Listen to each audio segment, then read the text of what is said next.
My husband has been cheating on me. He's been showering his mistress with designer goods, and what's worse, he's been using my credit card to pay for these extravagant purchases. For the sake of our son, I've endured his behavior up until now, but I've reached my breaking point. I can no longer tolerate this. I have to take action, and the person who came to my rescue was the last one I expected. My name is Flora, and I'm 35 years old. I've been married to Adam for 10 years, and our beloved son Dominic turned 8 this year. I'm living my dream as a novelist, a career I've always aspired to pursue. My mystery series has a strong following, allowing me to secure several monthly serials, and my standalone books are also doing well, keeping me busy every day. At the start of our marriage, my husband had a job, but he stopped working as soon as I began earning. For the last 2 or 3 years, he's mostly lounged around the house, occasionally going out to play pachinko. However, today he changed into a suit, which was out of character for him. Something seemed off. Why the suit? I boldly asked him. Adam, it's unusual to see you in a suit. Where are you going? I questioned. My husband seemed startled but quickly composed himself. I'm going to a job interview, he responded. For what position? I asked. Well, it's for a job, obviously. I thought it was time for me to start working again, he replied. Good luck, I said, trying to sound supportive. He left the house, and I genuinely believed he was attending a job interview. I thought maybe he was reconsidering his priorities now that our son is still young and our future needed to be secured. However, he didn't return home until 1 a.m. I was up late working on a deadline, and when he finally stumbled in, he reeked of alcohol and perfume. He passed out on the living room sofa with his smartphone still in his hand. It was unlocked, and out of sheer curiosity, I decided to take a look. What I saw on his phone shocked me. To cut to the chase, my husband was cheating on me, and his affair was with my best friend, Delphine. They had gone to a fancy restaurant with a stunning night view that very day. The realization hit me like a punch to the gut. It was too much to bear. How could Adam cheat on me with Delphine? Didn't Delphine have her own husband? I trusted them both. The unexpected reality brought tears to my eyes. I knew I shouldn't wake my husband, so I held back my sobs. I needed evidence. For now, I sent the proof of the affair to my own phone and decided to think about what to do next. The next morning, I casually asked my husband, who seemed to be behaving as usual, "Hey Adam, about yesterday." "Yesterday?" he responded, seemingly puzzled. You mentioned you had an interview, but you got home pretty late. I was just curious about what happened." My husband looked away, clearly trying to come up with an excuse. "Actually, I ran into a friend after the interview and we went out for drinks." "A friend? Who?" I pressed. "Just some guy, Flora. Do I need to explain everything?" He replied defensively. "You're right," I conceded, knowing he was hiding the fact that he had met with Delphine. His evasiveness only confirmed his infidelity. 1 month after discovering my husband's affair, I was still grappling with the situation. I hadn't confronted him about the cheating yet, knowing it would create a rift in our relationship. If I were on my own, I would have shown him the evidence of his affair and immediately sought a divorce. However, I couldn't bear to separate him from our son, Dominic, who was only 8 years old. Despite his frequent outings, taking advantage of my focus on work, this gave me the perfect opportunity to collect evidence of his infidelity. While he was out, I searched his room and found several unfamiliar receipts. It seemed he had been purchasing women's designer items, but there was no sign of them in his room, and he certainly hadn't given me any. There was only one conclusion. Adam had been showering Delphine with luxury goods, but where was he getting the money for that? He's unemployed and living off my allowance. I give him a monthly allowance, but he likely doesn't have any savings left. Worried, I decided to follow him. During this time, I called my brother over to watch Dominic, without telling him about my husband's affair. I fibbed to my brother, saying, "Hey, sorry to bother you out of the blue." "It's no problem, but what's up? Why do you suddenly need me to watch Dominic?" "I just want to go shopping alone," I lied. "Shopping? You've never been one to shop in person. Don't you usually shop online?" "Normally, yes, but today I want to buy something that's only available in store. Can you watch Dominic for me?" "All right, but don't be gone too long. Dominic gets lonely," he agreed. "Thank you," I said, relieved. With my brother's help, I was able to set my plan in motion. I watched my husband walking arm in arm with my best friend Delphine. I knew what was happening, but seeing it with my own eyes was a painful shock. They were cheerfully entering a high-end designer store. Then I witnessed something outrageous. Is that my credit card? My husband was using my secondary credit card to pay the bill. I always kept my main card safely in my wallet, while the secondary card was left unattended in a drawer. My husband took the secondary card without my knowledge and used it to fund gifts for his mistress. Over the past few months, I've been making large purchases for work, such as monitors, keyboards, and even new furniture, causing the balance on the credit card to skyrocket. Both cards were linked to the same bank account, and with my busy schedule, I hadn't reviewed the details closely. This negligence came back to haunt me. Not only was he cheating on me, but he was also using my money freely. Any lingering affection I had for my husband had completely evaporated. Although I was partly to blame for not noticing sooner, I couldn't bring myself to forgive him. I took clear photos of the two of them together and went home, simmering with anger. For the next few days, I focused on plotting my revenge. I repeatedly checked his usual computer when he wasn't around, knowing he sensed his phone and computer, allowing me easy access to his communications with Delphine. Soon, I discovered that the two of them were planning a trip to Okinawa during the upcoming long weekend, a 4-day, 3-night getaway. This was my chance. I planned to execute my revenge during my husband's affair trip, but one obstacle remained: my son. Carrying out my plan without my son discovering his father's infidelity would be challenging. I decided to turn to my brother for help once more. Hey bro, sorry to bother you again, but could you watch Dominic for me during the upcoming long weekend? You mean for all 4 days? He asked, sounding taken aback. I have something important to take care of. His question made me uneasy. Before I could respond, he spoke firmly. Flora, stop trying to handle everything alone. Adam's cheating on you, isn't he? I was taken aback. How did you know? I heard it from Dominic, he said. Dominic? I repeated in surprise. Even though my son was young, he had picked up on his father's infidelity. I don't know if he fully understood what was happening, but he sensed his father growing close to someone other than me, and it was causing me pain. Dominic, in his innocent way, had observed the situation. I thought I was shielding Dominic from this, I murmured. It seems Adam's actions have affected you so deeply that even Dominic could sense it. Are you still considering staying with someone like that? But if I divorce Adam, Dominic will be upset, I started to say. But then Dominic, who had been in the next room, suddenly appeared. Mom, it's okay. I'm on your side. Dominic, are you sure? I asked, moved by his words. I don't need someone who makes Mom sad. As long as I have you, I'm okay, he said resolutely. Thank you, Dominic, and thank you too, bro, I said, grateful for their support. With the help of my son and brother, I made up my mind to take action against my husband without any hesitation. We began moving to a new home on the day my husband was set to leave for his trip with his mistress. My brother helped us, and we discreetly packed our belongings whenever my husband was away. The night before the long weekend, I decided to confront my husband and give him one last chance. He was visibly excited about his trip the next day, and I went straight to the point. Adam, what's with the suitcase? Why are you packing? He replied, Oh, this? I'm going on a trip with a friend starting tomorrow. A trip? Did you mention anything about that? It's a last-minute decision, isn't it? You're using the allowance I give you, I questioned. My husband seemed annoyed and tried to brush off my questions. Don't talk to me about it anymore, Aura. I couldn't care less about his excuses. I lowered my voice as I asked, Are you really going on this trip with a friend? My husband flinched at my tone, his shoulders tensing, but he still attempted to lie. Of course, you've been nagging me a lot. I see, a trip with a friend. Have a good time, I said, my voice dripping with sarcasm. I could be fun regardless of whether he told me to be. Just don't overdo it, I said as I left my husband's room. To be honest, if he had come clean with me then, I was considering settling matters amicably, requesting alimony and child support, despite his infidelity. After all, there was a time when I loved him. When my novels weren't selling well, he supported me and kept me going.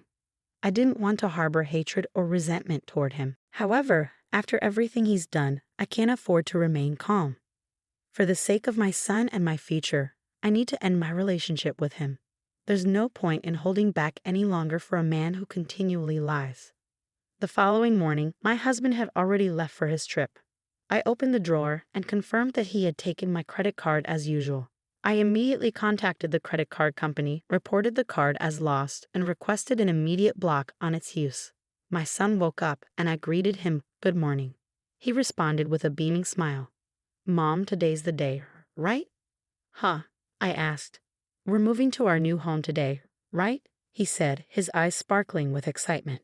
Seeing his enthusiasm erase any lingering anxiety. "That's right, Monique. I've canceled the credit card, and now it's time to move."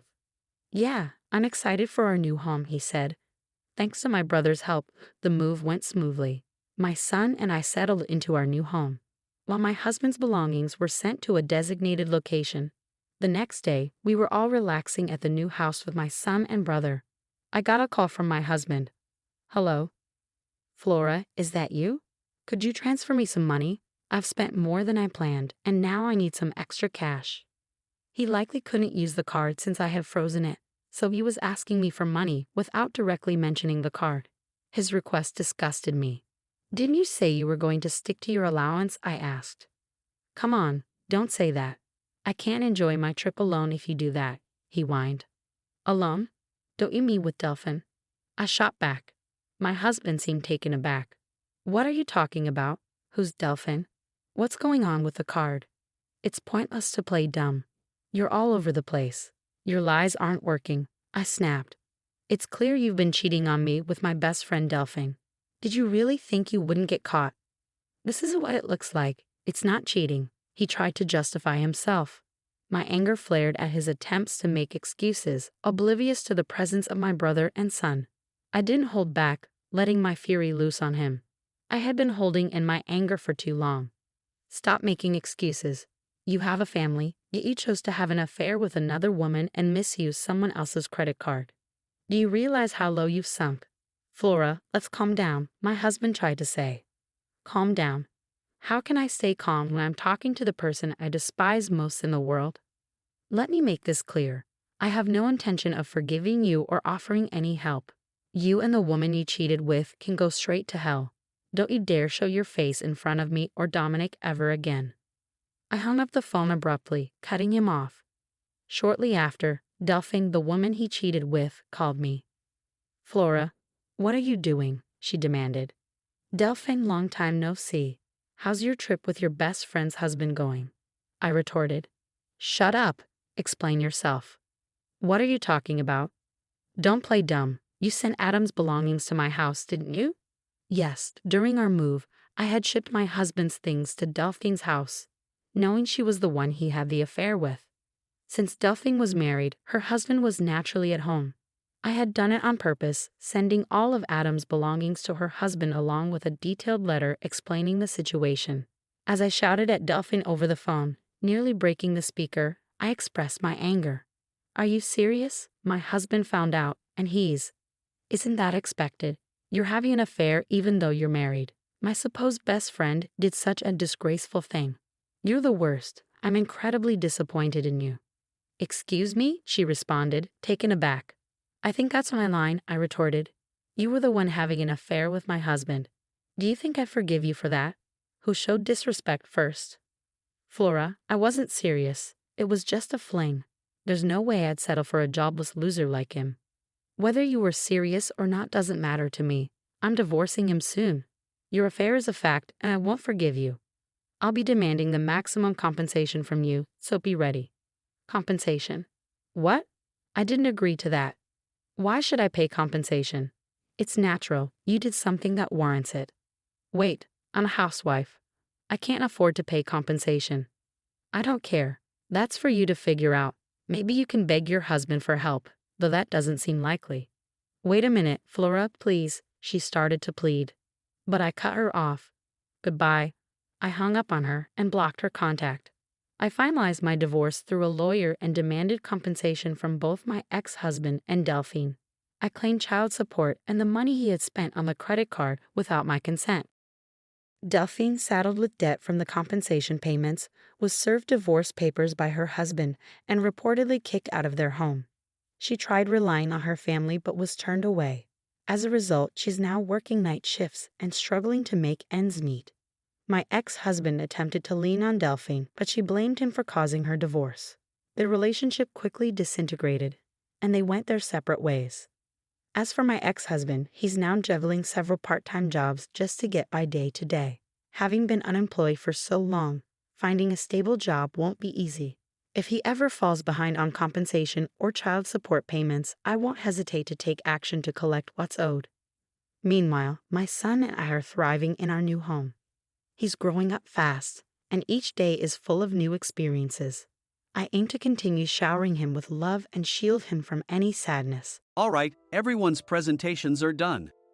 Nick, the manager, said as he tried to move the discussion forward. Excuse me, I haven't. I recently found out something. Nick interrupted me and began to speak. There's apparently someone in this department who didn't graduate high school and is just a part-timer. Meetings should be for employees only. Absolutely right. His lackey, Mike, of course, agreed with Nick. I'm leaving. After leaving the meeting room, I started to shut down my computer. I noticed that an email had arrived, not in my personal inbox, but in the company's shared email. Thinking, there's no point in speaking up, no one will listen, I went home quietly. The next day, I heard a commotion from Nick's desk. He was staring at his computer screen, his face pale. Nick! Is something wrong? Mike looked at the screen with him. And he turned even paler than Nick. Why is he so angry? Knowing the reason for Mike's distress, I thought to myself, serves them right. My name is Adam. My mother passed away when I was in the 9th grade, and I was raised by my father. Well, you could hardly call it being raised. After my mother passed, my father changed. He drowned his sorrows in alcohol, and though he still went to work, he squandered our living expenses on horse racing. Because of that, I had to start working part-time as soon as I entered high school. Every month, I went to the convenience store with bills in hand that couldn't be auto-deducted from my father's account. Even though I endured it because I didn't want to be alone, I reached my limit in my second year of high school and dropped out. I found a live-in job at a distant inn. Thank you for everything. The day I left home, my father, still staring at the TV, spoke. Take care. That was our last conversation. Back then, 18 wasn't the age of majority, so I needed my father's permission to work, and I couldn't hide my place of employment. Yet, my father never visited me even once. I kept working just to survive, and before I knew it, I was 42. Years of hard work paid off, and I was transferred to the headquarters. I was thrilled to be recognized by the company, as I thought I'd be working in the field until retirement due to my lack of formal education. Listen up. Our work can change the future of our employees. Don't drag us down. On my first day after the transfer, Nick, dressed in an expensive suit, spoke sternly. There was a reason for this. Our inn was located in a prominent tourist destination, known so well that everyone in the state could sing its commercial jingle. At its peak, we had 5 locations within the state. But that was long ago. Due to financial difficulties and aging facilities, only the place where I had worked for many years and the original establishment remained. I was prepared to lose my job anytime, but now there was a glimmer of hope. With the rise of social media, the tourist area where the inn was located started gaining attention again. Depending on how hard the sales department, where I was transferred, worked, we could either thrive or be forced to give up this prime location to the new hotel chains continuously popping up. For Nick, who had switched careers from another industry to strengthen our sales, this was a battle he couldn't afford to lose. I understood why he had to be strict. I will do my best. Nick sneered at my enthusiastic declaration. Did you not hear what I said? I'm sorry. I thought I was listening carefully. Out of habit from years of customer service, I apologized reflexively, though I had no idea what had offended him. Someone was watching me with a smirk. In this department, there are those who are expected to excel and those who have been shoved here because they have nowhere else to go. You are the latter. It was Mike, the section chief. He's 7 years younger, at 35. But he was called to headquarters much earlier than I was and had been moving around within the headquarters ever since. I'm not jealous, but I can't accept that he's my boss. Graduating from a prestigious university, he has an unusually high pride and caused many problems as a newbie, making things very difficult for me when I was the front desk leader. When I found out Mike was transferred to the sales department a month before me, I was disheartened. Mike is right. With just a middle school diploma, there's not much you can do. Don't even think about achieving results. As if I didn't exist, Nick remarked, "I'm thirsty." Mike eagerly ran to the coffee maker. It seems Mike is Nick's lackey. I regretted being happy about my transfer to headquarters, wishing I had stayed on site forever. Send a direct mail to every company on this list by the end of the day. Nick only assigned me tasks that even a new graduate could handle. What? There are over 1,000 companies. You want me to send to all of them by today? Yes, if you and your fellow misfits split the work, even those with nowhere else to go should finish by today. I glanced at the employees typing away expressionlessly. They were worn out from customer service, only thinking about leaving on time, or were women reassigned after having children, with zero motivation for work. Even Sam, a new graduate from the same university as Mike, who was supposed to be among the expected achievers, had no enthusiasm for the job, having joined the company wanting to do customer service. "I don't care what they say, I plan to quit any time," he said. Only Nick and Mike were highly motivated, making all the decisions between the two of them. I originally only wanted to work at the inn to survive and had no particular attachment to this job. I swallowed my words, thinking I had no right to reprimand them. About a month after the transfer, Nick told us with a frustrated look, "To commemorate the 50th anniversary, we've decided to create a plan exclusive for one group per day." Originally, Mike and I were supposed to come up with it, but our president, Mr. Thompson, insists on hearing everyone's opinions. "So, you all get a chance." As Nick explained, Mike began handing out prints. "Make sure not to embarrass Nick. If your ideas are half-baked, you'll have to redo them." It seemed that they had printed his handwritten notes by Mr. Thompson, which included several questions and a section for free responses. It made sense why Nick had to seek our input, given that all responses had to be submitted to Mr. Thompson. We were given a week to think about it, and a meeting was scheduled to compile our ideas. My plan is to let guests enjoy both the old and modern America. Nick began the presentations. Guests would watch a master confectioner at a nearby traditional sweet shop make sweets in front of them. The welcome drink would be premium tea in a bottle. Nick's plan was certainly attractive. After his presentation, Nick called on us to present in the order we were seated. Just as I stood up for my turn. "All right, everyone's presentations are done." "Excuse me, I haven't. I recently found out something." Nick interrupted me. "There's someone in this department who didn't graduate high school and is just a part-timer." He was likely talking about me.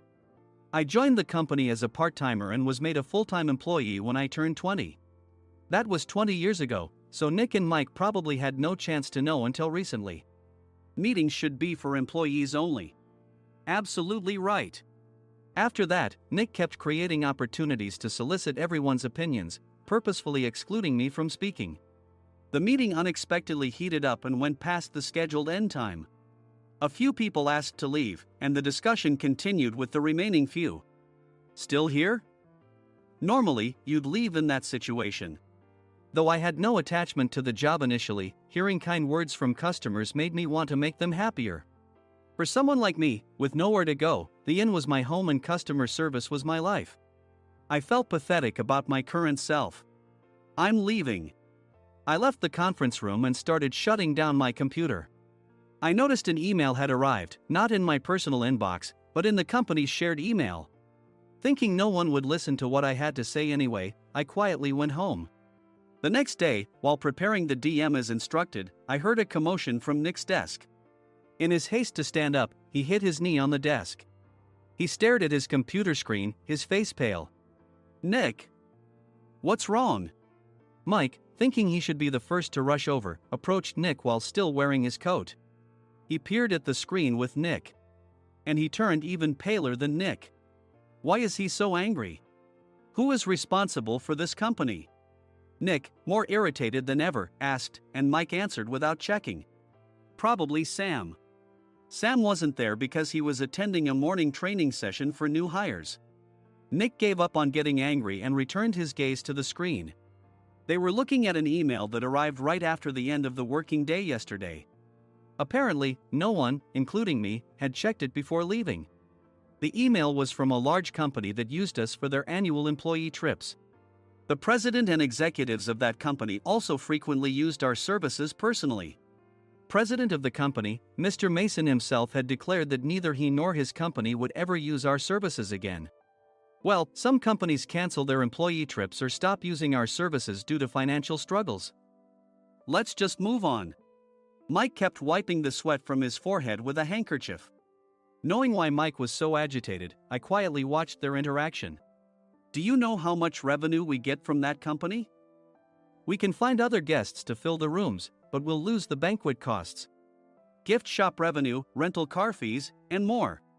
Moreover, the gifts were supposed to be prepared by the traditional confectionery shop involved in Nick's proposed plan. If it's known that we incurred such a huge loss at this critical time, Nick's position in the company would be jeopardized. Nick took a deep breath, seemingly trying to calm himself. All right, Mike. Go to New York right now and apologize to Mr. Mason. What? You're coming with me, right? I have urgent work to do.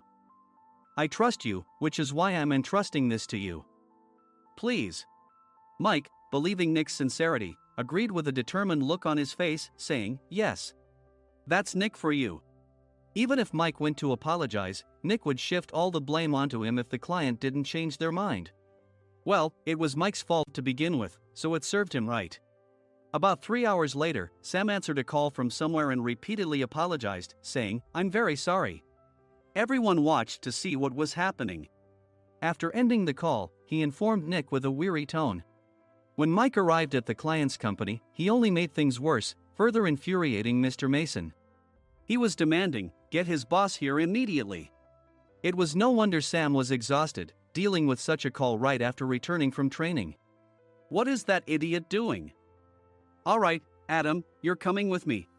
If sacrificing Mike didn't work, then I must be next. Normally, I'd want to refuse at all costs, but I saw an opportunity in this situation. If I can be of assistance, I'd be happy to join you. I obediently followed Nick, and we flew to New York. When we introduced ourselves at the reception, it became clear how serious the situation was, as the receptionist personally escorted us to the president's office. Angry voices leaked through the door, making both Nick and me uneasy. Excuse me. I'm Nick, the supervisor. I understand my subordinate has caused you trouble, and I deeply apologize. Nick, with his experience in the corporate world, knew enough to offer an apology before excuses. However, his customer service skills left much to be desired. I sighed as I saw Mike trembling like a small dog in the corner of the room. What kind of training are you giving your subordinates? Mr. Mason glared at Nick with a red face.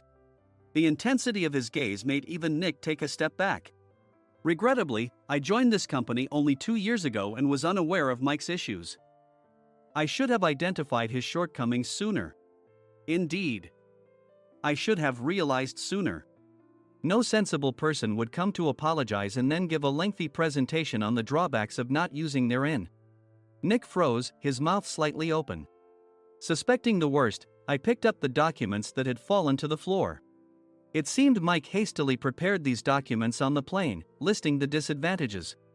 Disadvantage 1: if you change the venue for the company trip, employees might suspect it's for cost-cutting reasons, leading to a negative impression.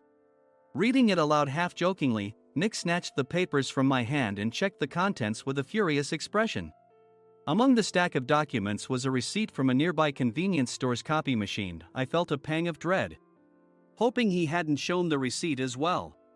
What do you think he said when I asked what kind of nerve he had to do this? I'm very sorry. Faced with the dire situation, Nick must have thought there was nothing left to do but apologize. In a voice smaller than I'd ever heard from him, he uttered words of apology. He said, I'm a Harvard graduate. I don't believe I said anything wrong. Mike, what have you done? Forgetting his plan to pin the blame on Mike, Nick yelled loudly, even in front of Mr. Mason. I didn't do anything wrong. You're still saying that? Look at him. Mike pointed at me with a shaking hand. I was assigned to headquarters in my 20s and now I'm a section chief. This guy only made it to headquarters at 42. Everything I've done proves I was right. So why are we losing the contract? Having said his piece, Mike collapsed to the floor. Of course. You were sent there because you had nowhere else to go. Mike never expected to hear such words from someone he looked down upon. He lunged at me, and Nick hurriedly stepped in to stop him. Mr. Thompson told me Mike is a quick thinker, and to take good care of him. There's no way he was pushed aside. Don't make things worse here. He didn't say quick thinker, he said only quick-witted, didn't he? I don't remember that part. I recalled the many troubles Mike caused when he was a newbie. When Mike was on the front line, his pride was so high that he never apologized to customers. Customer service, especially in our job, doesn't work alone. It brings both good and bad situations. If the front staff or housekeepers made mistakes, or the cleaning company didn't properly clean a room, one had to apologize to the customers regardless of personal fault. Mike, in such situations, would never apologize, insisting he wasn't at fault. This often angered customers, and as the front desk leader, I frequently had to apologize on his behalf. He caused complaints and disrupted operations, which is why he was quickly moved to headquarters. In departments where he didn't interact directly with customers, his quick thinking was beneficial and things went well. But it seemed his flaws were starting to show. Corporate reservations are supposed to be entered into the system by the sales representative. But a quick check yesterday revealed that more than 10 items were missing from the client's reservation. The handover document clearly stated what needed to be prepared. Why didn't you enter it into the system? Why do we have to give them special treatment? Filling rooms near the banquet hall, setting up all the food in advance. Specifying the brand of wine, they're too demanding. No wonder he always angered customers, I thought, feeling a headache coming on. Grouping them in rooms near the banquet hall is for our benefit too. It makes it easier for the staff to set up beds and serve breakfast since everyone's schedule is synchronized. As for the other requests, Mr. Mason suggested them to lighten our load. I didn't know that. Nick finally seemed to realize that Mike was the one who had angered the client. What did you say to them? I just told them we wouldn't give them special treatment anymore. We shouldn't waste effort on things that don't bring in money. I was utterly exasperated at his lack of understanding of customer service. Of course, we shouldn't comply with unreasonable demands. But carrying over successful practices from past stays makes customers feel remembered and enhances their experience. Good memories encourage repeat visits. That's part of our job. I looked down at Mike, who was sitting on the floor. In our job, nothing is a waste. Mr. Thompson likely moved you to the sales department, hoping you'd finally understand this. How do you think he feels now that you failed to meet his expectations? Mike, tears in his eyes, fled the president's office. I was amazed he still hadn't apologized. You have it tough, Adam. It's okay, we're all employees of the same company. I deeply apologize for this disrespectful incident. Especially after all the care you've shown us. If it weren't for you, Adam, I really would have stopped staying here. When I heard you were moving to the sales department, I was willing to reconsider if you handled it. Seeing us talk so amicably, Nick's face contorted. Do you two know each other? Adam's service is excellent.